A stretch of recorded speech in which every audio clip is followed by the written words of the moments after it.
Сәлем достар, бүгін біз өте оңай, дәмі ерекше, үгітілмелі қамырдан бәліш дайындаймыз.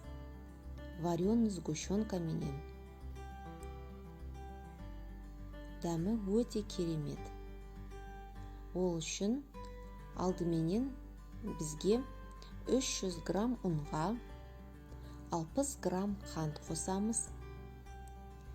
150 грамм үй температурасындағы сары майды қосамыз.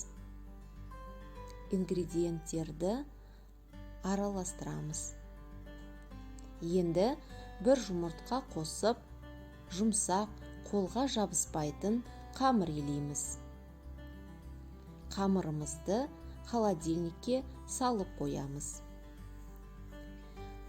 Енді салмамызды дайындаймыз. Бір банка вареный сгущенкаға 2 жұмыртқа қосамыз.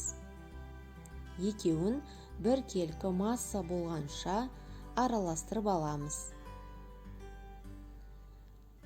Қамырымызды жұқалап жаямыз. Формаға қамырды саламыз. Видеода көрсетілгендей. Артық жерін пышақпенен кесіп тастаймыз. Қамырдың ішіне салмамызды құямыз. Артылған қамырдан формалар кесеміз. Салмамыздың үстіне кесілген формаларды қойып шығамыз.